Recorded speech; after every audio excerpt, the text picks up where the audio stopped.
strategi Kementerian Pendidikan Malaysia iaitu membangunkan potensi pelajar Bumiputera dalam bidang sains, teknologi dan profesional melalui pendidikan pra-universiti yang berkualiti untuk melahirkan modal insan yang cemerlang. Program matrikulasi diwujudkan pada tahun 1998 merupakan satu program persediaan bagi pelajar Bumiputera untuk melayakkan mereka melanjutkan pelajaran ke peringkat ijazah pertama dalam bidang sains, teknologi dan profesional di institusi pengajian tinggi dalam dan di luar negara. Ia selaras dengan jurusan yang terdapat di program matrikulasi iaitu jurusan sains, kejuruteraan, perakaunan dan perakaunan profesional. Bercakap soal masa, sedarkah anda bahawa semua orang sama sahaja? Kita semua ada 24 jam sehari. Tokoh-tokoh hebat di Malaysia menguruskan masa 24 jam mereka dengan begitu efisien. Datuk Lee Chong Wei mempunyai 24 jam. Tan Sri Syed Motasyah bin Syed Nur Al-Buhari ada 24 jam. Dan Tan Sri Dr. Tony Francis Fernandez juga mempunyai 24 jam sehari. Kalau anda nak tahu, ramai bekas pelajar kolej matrikulasi yang telah berjaya hasil daripada pengurusan masa mereka yang benar-benar efektif. Anda mesti biasa mendengar atau melihat mereka ini, bukan? Ya, mereka bekas pelajar kolej matrikulasi. Mereka juga ada 24 jam. Ada orang kata, time is gold, masa itu emas. Pada saya, orang yang berkata demikian adalah kurang tepat. Masa bukan emas, malah lebih bernilai daripada emas. Masa yang sudah berlalu tidak boleh kita kembalikan. Masa atau duit boleh kita dapatkan semula. Menurut Imam Hasan Al-Banna, sesiapa yang tahu nilai sebenar masa akan tahu tentang hidup itu sendiri kerana masa adalah kehidupan. Sesungguhnya, masa itu ibarat pedang. Jika kamu tidak memotongnya, ia akan memotong kamu. Baiklah, saudara-saudari sekalian. Kenapa ya masa itu penting? Apa tujuan pengurusan masa ini? Ia adalah bertujuan untuk mengelakkan daripada melakukan sesuatu perkara yang sia-sia. Seterusnya, memastikan semua kerja boleh disiapkan tepat pada masanya. Dan yang ketiga, perkara-perkara yang diatur mengikut masa yang betul akan menyenangkan hati kita. Seterusnya adalah untuk mengelakkan tekanan, stres dan gangguan emosi. Kepentingan masa ini adalah apabila anda gagal untuk menguruskan masa dengan bijak, anda mungkin akan membazir masa yang banyak dengan perkara-perkara yang tidak berfaedah, menjadi tidak produktif, pasti mendapat stres, seterusnya menjadi cemas dan bimbang serta bertambah gusar dan akhirnya akan mudah marah. Dan yang paling utama, anda gagal menyiapkan apa-apa tugasan pada masa yang ditetapkan. Jadi, nak ke tak nak urus masa dengan baik? Banyak perkongsian di media sosial dan bahan pembacaan tentang kaedah mengurus masa. Anda boleh pilih mana-mana yang bersesuaian dengan diri anda. Berikut, saya kongsikan kaedah pengurusan masa yang berkesan. Berkesan atau tidak, anda perlu buat. Buat, dan buat. Berikut dikongsikan kaedah pengurusan masa pembelajaran di rumah dan pembelajaran di kolej. Baik, mari kita lihat apa yang perlu anda lakukan bagi mengurus masa dengan baik semasa belajar di rumah atau pembelajaran dalam talian. Kita bahagikan kepada 3 bahagian, iaitu bahagian sebelum, semasa dan selepas pembelajaran. Bahagian pertama, sebelum sesi pembelajaran. Sebelum memulakan sesi pembelajaran, pelajar perlulah terlebih dahulu, yang pertama, meneliti jadual pembelajaran yang telah diberikan bagi memudahkan segala persiapan seperti menyediakan buku rujukan dan buku nota yang berkaitan dengan mata pelajaran yang akan berlangsung pada hari tersebut. Seterusnya, pilihlah tempat belajar yang sesuai. Sebaiknya, jangan belajar di depan televisyen. Cari ruangan yang selesa, tenang dan aman. Yang ketiga, pastikan semua keperluan pembelajaran seperti komputer riba atau telefon bimbit telah dicaj ke tahap maksimum dan yang paling utama, data internet mencukupi. Yang keempat, bersedia di tempat belajar 15 minit sebelum kelas bermula sambil membuat sedikit ulang kaji pembelajaran yang lepas atau membaca nota pembelajaran yang akan datang. semasa sesi pembelajaran, anda perlu kekal fokus pada pembelajaran yang sedang berlangsung. Jangan tengok media sosial atau membuat pekerjaan yang lain kerana anda akan mudah hilang fokus dan terganggu. Sebaiknya, buatlah nota ringkas sendiri dengan menggunakan teknik mapping atau apa-apa teknik yang memudahkan anda faham tentang pembelajaran itu. Pastikan juga kamera anda dalam keadaan mode on apabila diminta oleh pensyarah. Interaksi dengan cara ini membolehkan anda lebih fokus. Jika anda tutup kamera, pasti akan ada peluang untuk anda tidak fokus. Pastikan anda mengambil bahagian dalam sesi pengajaran dan pembelajaran dengan aktif dengan menjawab dan bertanyakan soalan sekiranya perlu. Anda boleh meminta izin take 5 daripada pensyarah untuk kekal fokus sekiranya perlu. Minumlah air kosong atau makan buah-buahan bagi mengelakkan dari rasa mengantuk, tetapi pastikan anda tidak mengganggu sesi pembelajaran. Anda juga digalakkan untuk merakam pembelajaran online yang sedang berlangsung bagi memudahkan anda ulang dengar pada masa akan datang. Okey, yang terakhir ialah selepas tamat pembelajaran. Selepas tamat sesuatu mata pelajaran, anda perlu segera membuat perancangan bagi mengatur dan menyusun jadual anda dalam menyiapkan tugasan, kuis ataupun kerja rumah yang diberikan. Ia penting supaya anda tidak melewati tarikh dan masa yang diperuntukkan untuk menghantar kepada pensyarah yang terlibat. The Eisenhower Matrix boleh digunakan bagi menentukan apa yang penting dan apa yang perlu disegerakan. Dan yang terakhir, pastikan anda perlu menyimpan semua nombor telefon pensyarah anda bagi memudahkan anda untuk berhubung dengan mereka sekiranya perlu. Okey, baik. Apa yang akan dikongsikan sebentar lagi adalah pengurusan masa semasa anda berada di kolej matrikulasi, khususnya semasa pembelajaran bersemuka.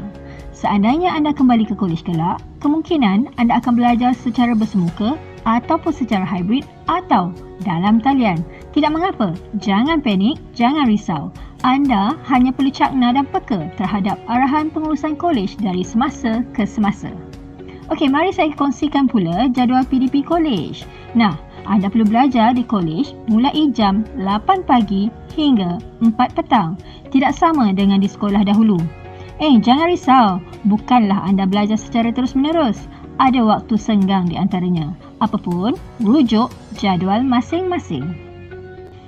Tips yang pertama, rancang dan susun jadual harian. Buatlah jadual harian anda sendiri. Catatkan pukul berapa biasanya anda bangun tidur. Berapa lama anda bersiap untuk ke kelas. Pukul berapa anda pergi ke kelas. Pukul berapa anda pulang dari kelas ke kolej kediaman. Berapa lama masa pula yang anda perlu ambil untuk menyiapkan tugasan.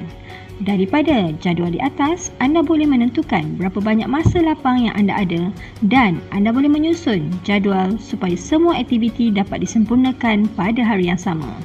Buat juga semua senarai mengenai perkara yang penting, khususnya apa yang ingin anda lakukan.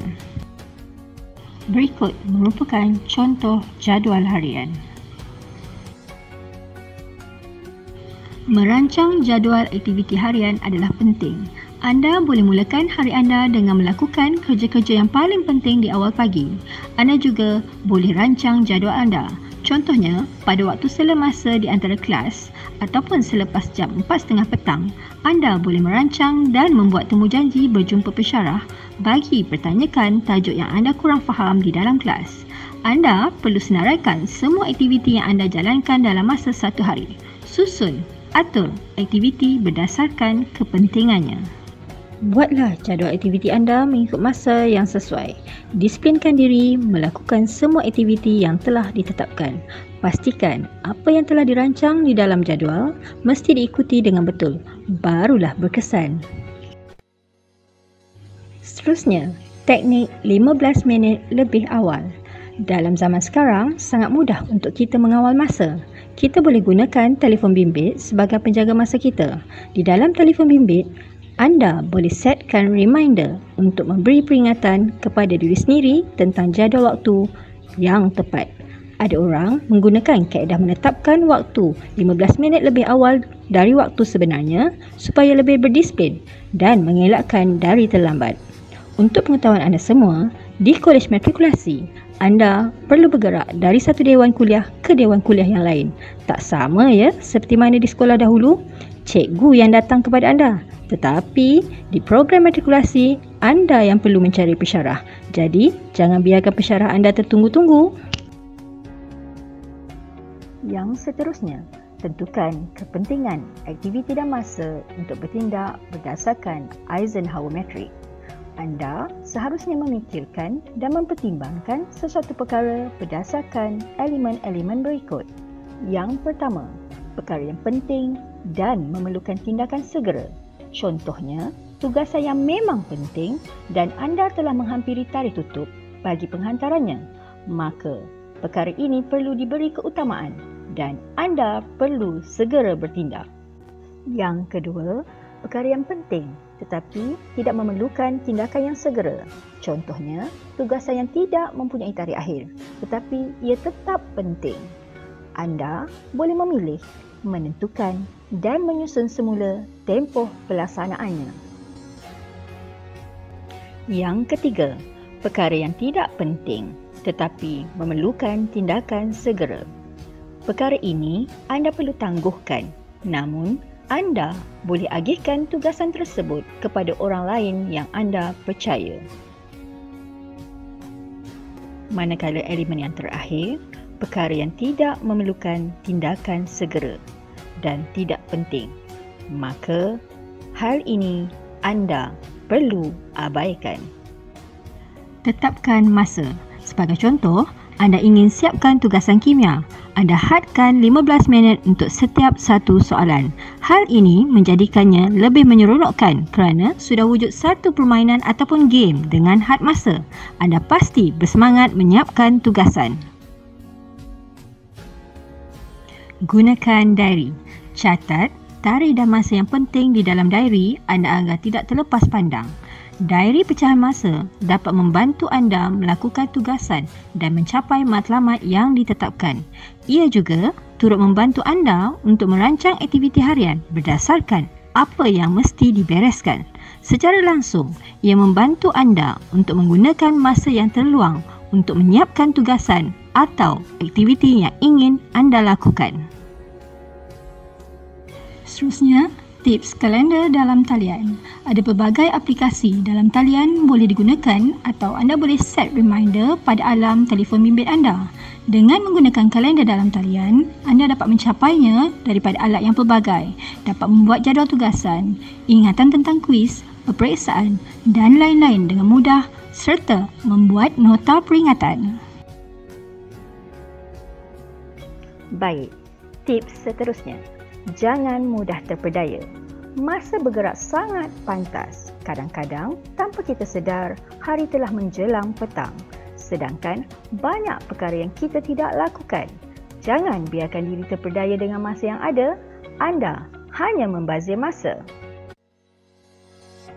Para pelajar sekalian, anda berada di program matrikulasi hanya 2 semester.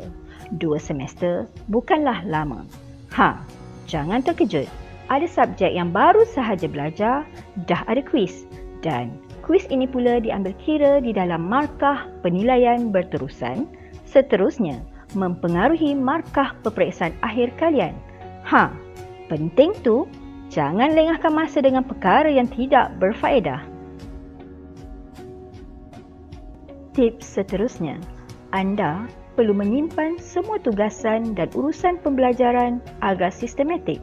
Contohnya, buatlah sistem penfailan mengikut subjek dan simpan semuanya di satu tempat. Baiklah, ini merupakan tips yang terakhir. Siapkan tugasan dengan betul semasa kali pertama anda lakukan. Pastikan anda menyediakan draft tugasan dan berbincanglah dengan rakan sekuliah ataupun pensyarah anda agar apa yang anda lakukan adalah betul dan menepati apa yang diinginkan. Perkara ini memberi impak kepada pemarkahan penilaian berterusan anda yang diambil kira dalam pencapaian akademik. Ya, impak kepada pemarkahan peperiksaan semester program matrikulasi atau yang dikenali sebagai PSPM. Untuk pengetahuan semua, PSPM semester 1 amat penting kerana menjadi kayu ukur bagi permohonan ke Universiti Awam dalam sistem UPU, khususnya program yang bertemu duga.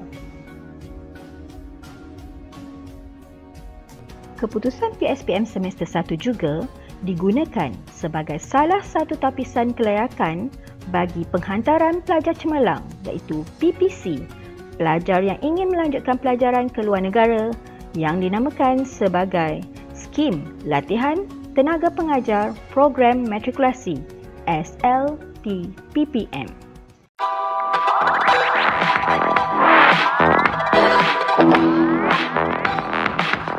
Jujurnya, fasa hidup di program matrikulasi hanyalah satu latihan bagi graduan dalam menghadapi kehidupan sebenar yang lebih mencabar.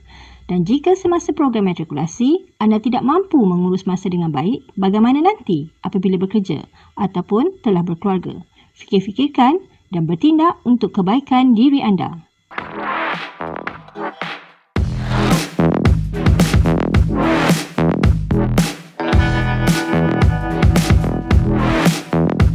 Sekian dulu dari kami, Tim Kaunselor Program Matrikulasi Kementerian Pendidikan Malaysia.